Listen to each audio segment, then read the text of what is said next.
Este ano o Salón do Libro adícase á emerxencia literaria e imos axudar ao planeta. Por iso escollemos as ideas que vos imos comentar a continuación. Iremos a reflexionar sobre o que podemos facer, cada un de nós, para mellorar a nosa contorna.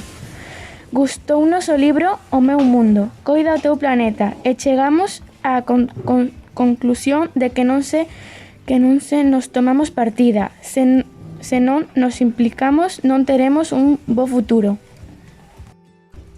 Nós somos nenos, queremos herdar e deixar un mundo mellor, e faremos o necesario para conseguilo. O planeta pide socorro. Temos as praias e os océanos contaminados. Atopamos lixo nas praias que mata os seres vivos da terra e de auga. Ao andar polas dunas protegidas tamén desfacemos o fogar de pequenos animais. Os barcos pesqueiros, ao non respectar o tempo de produción dos peixes, fan que se esgoten. Se limpan as bodegas coa auga do mar, están a contaminalo. E cada vez hai unha marea negra, morren peixes e aves envenenados. Que podemos facer nós?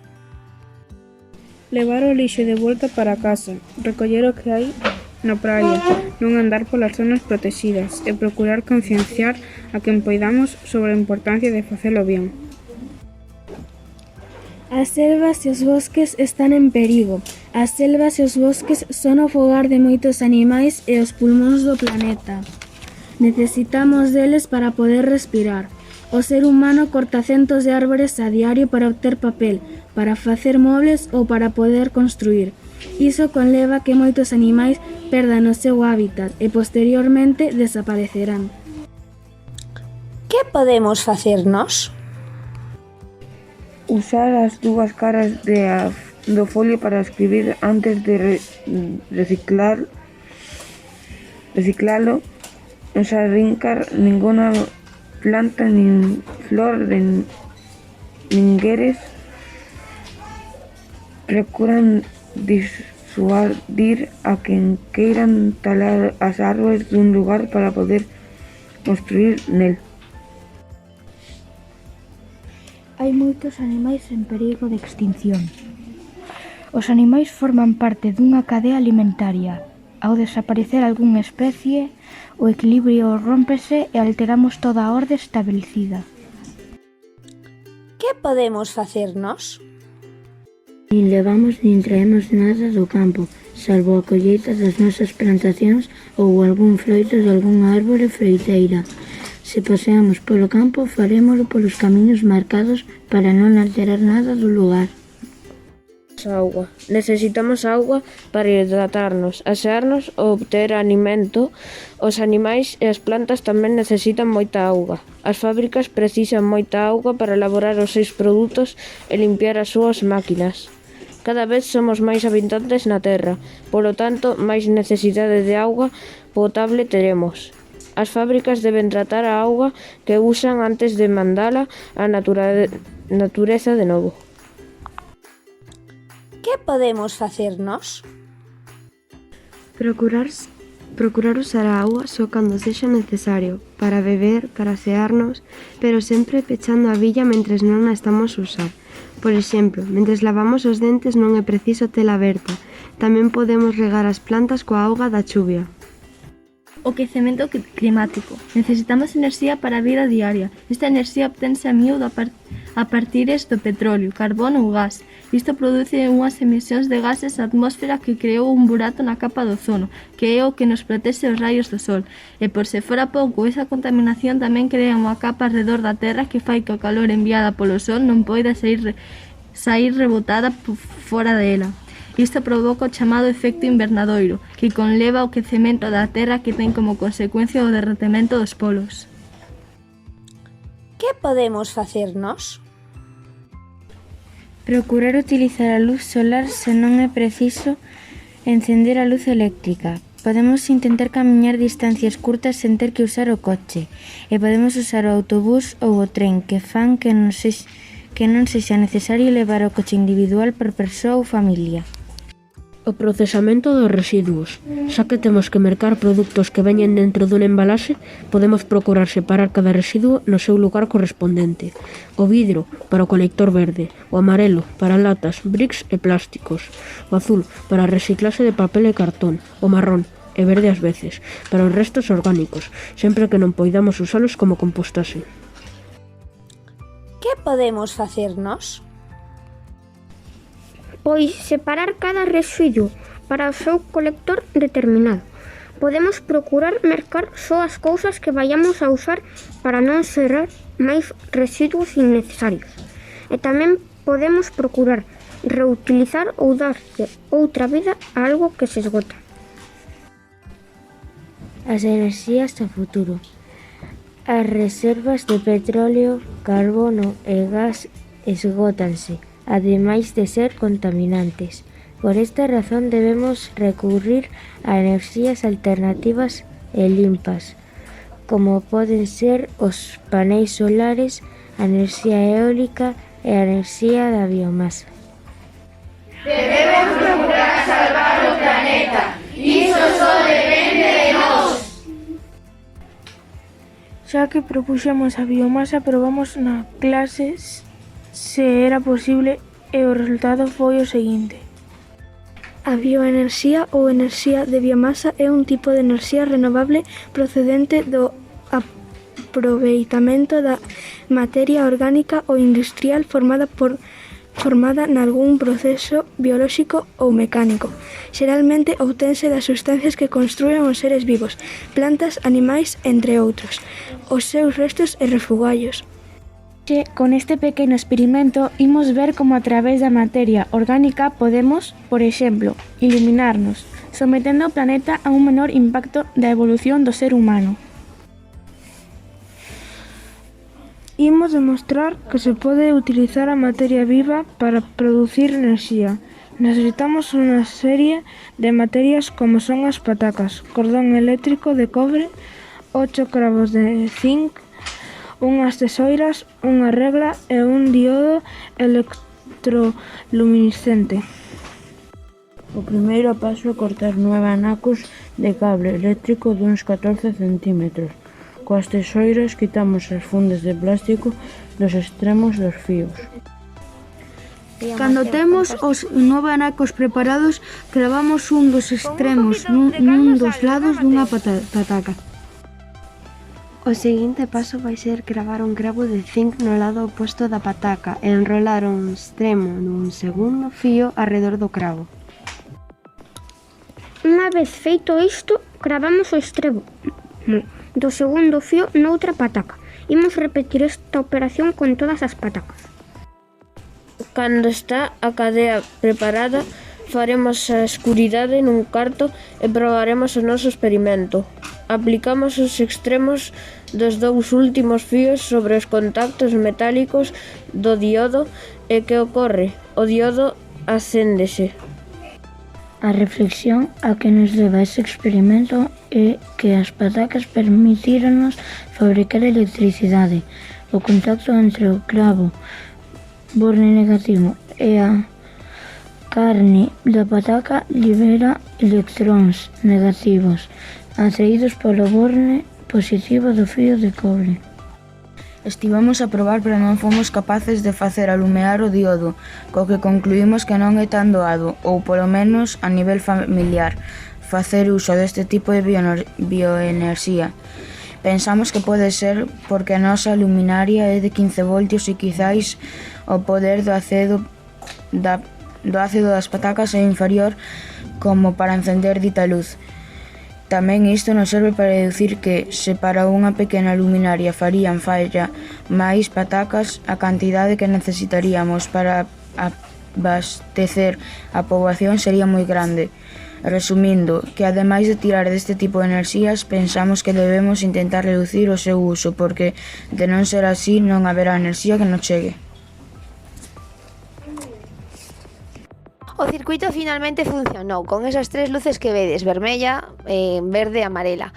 O que fixemos foi reducir o cable en vez de doble a unha soa tira de cable entre pataca e cravo e probar, xa que probáramos con outras luminarias que non ían, primeiro porque necesitaríamos LEDs de corrente continua e os que tiñamos nós era de corrente alterna. Tamén pensamos que podría ser pola voltaxe, xa que estas luces que vedes teñen de 15 voltios para arriba e estas pequeniñas menos de 1,5 voltios cada unha. Probamos esta outra bombilla, pero pasaba o mesmo, ser de corrente alterna non podería acender, e pasounos o mesmo coa LED que vos vou ensinar, que tampouco sabíamos se era de continua ou alterna, pero fora como fose necesitaba demasiada potencia que nós non tiñamos.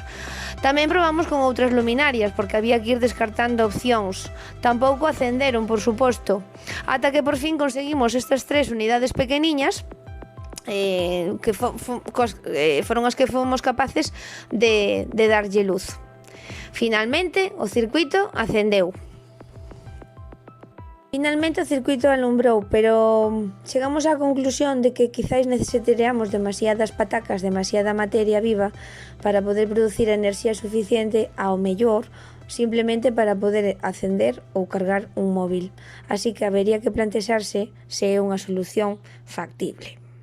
Ola, hoxe imos vos falar deste libro tan interesante que se titula Un mar de plásticos. Este libro é imprescindible para facernos conscientes do problema que hai cos plásticos no planeta, e concretamente no mar.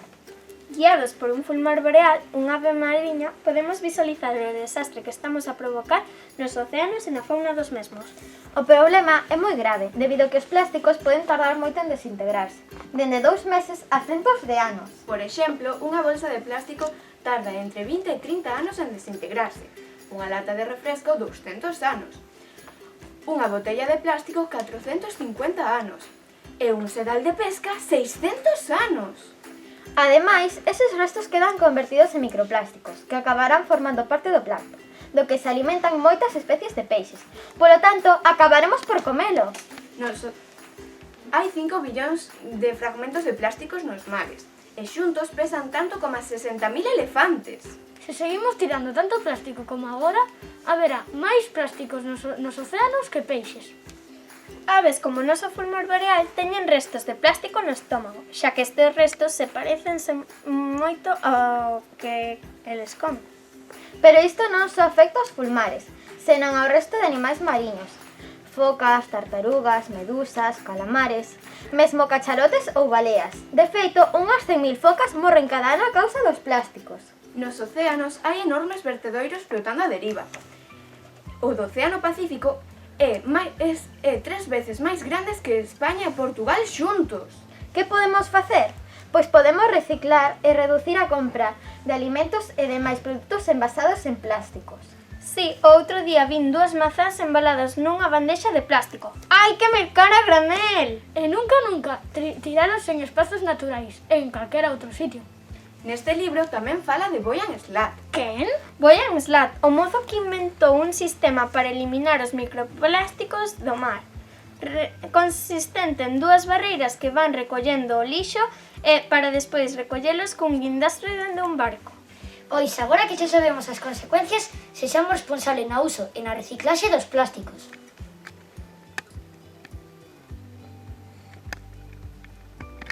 Eu presentaremos un texto que se desenvolve neste libro. 50 cousas que os nenos e nenas poden facer para salvar a Terra. Sabíades que hai 10.000 anos había 6 millóns de hectáreas na Terra? E que agora, nestes últimos, reduciuse un 25%, polo que só quedan 4 millóns. Ademais, algúns lugares como Nixeria levan a deforestación dunha maneira incontrolable, polo que pasan de ser exportadores a importadores. As árbores e os seres vivos teñen moita dependencia entre sí, xa que nos producimos dióxido de carbono e empregamos oxígeno, mentres que as árbores necesitan o dióxido de carbono e producen oxígeno durante a fotosíntese. Son beneficiosos tamén noutra forma, xa que poden refrescar hasta 10 grados o aire nas zonas urbanas, evitando así o consumo do aire acondicionado e mitigando a contaminación. Eu falareivos sobre o libro Que me dis de reciclaxe, que trata, entre outros temas, de como cuidar as árboles. Esas árboles que hai que manter, como decía Sarai. Podemos utilizar materia orgánica en vez de fertilizantes, que son menos naturais, e fai que as raíces sexan máis resistentes e que recollan os alimentos con máis axilidade. Chámome Marina. Continuando co que dicía Katia, quería falarvos do compost. Nun recanto do meu xardín hai un espazo para a compostaxe. Como nos explica neste libro, 50 cousas que os nenos poden facer para salvar a terra.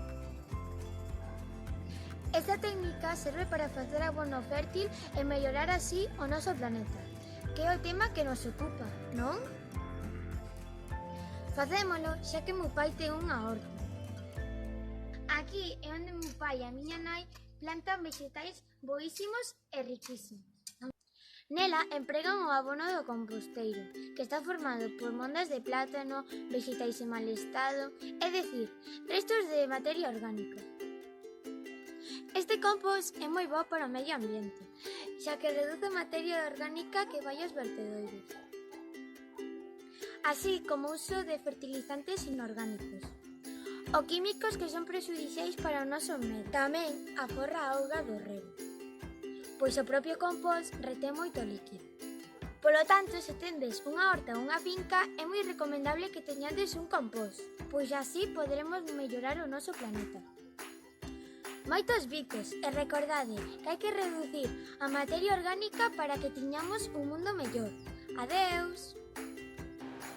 Como colofón da nosa intervención, que mellor que plantar unhas arboriñas, concretamente un casiñeiro, 2 carballos e 2 buxos. Primeiro, hai que empezar humedecendo a terra.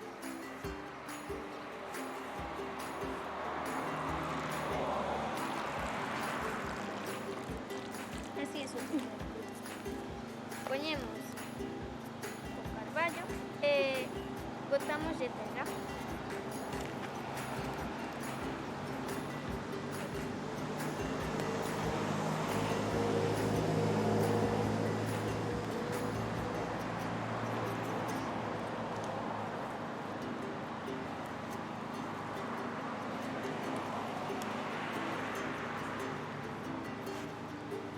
Mais?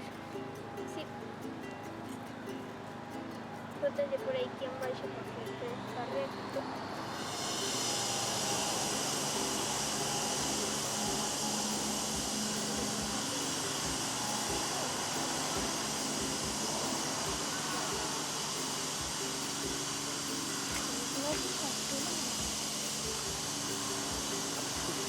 Aplaudimos. Bueno.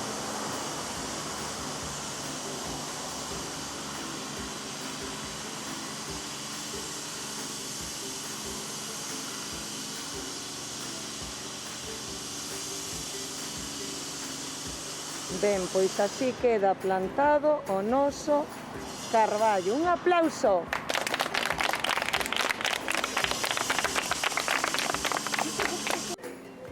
Ola, hoxe vos vou presentar o libro 23 ideas para ser un ecoderno. Este libro ten 3 apartados. Funde basura, que son actividades que podemos facer para reciclar. Máquina verde, que son actividades con xoguetes vellos, roupa vella e cousas así. E activista silvestre, que son actividades para facer no aire libre. Dúas das actividades que máis me gustaron foron que chova, que son para recoller auga da chuvia e así utilizadas para lavar os pratos e regar as plantas. Outro que é o acerpador, que é un pau que podemos levar á rúa para recoller o lixo do chan. Ola, hoxe veño a presentaros este libro chamado 50 cousas que poden facer os nenos para reciclar. Este libro ensínanos moitas cousas, por exemplo, como facer xoguetes con botellas de plástico, papéis e tamén como facer xoguetes en envolturas con bolsas de lixo. Logo, tamén enséñanos como cuidar o medio ambiente. Por exemplo, cando vaiades de camping, podedes levar unha bolsiña de tea e todo o que non utilicedes o podedes poner ali e logo na casa reutilizalo. Tamén enséñanos como facer papel reciclado, pero eso xa veredes no vídeo de Noa. Tamén os enseña como coidar os animais, o mar e todo o medio ambiente.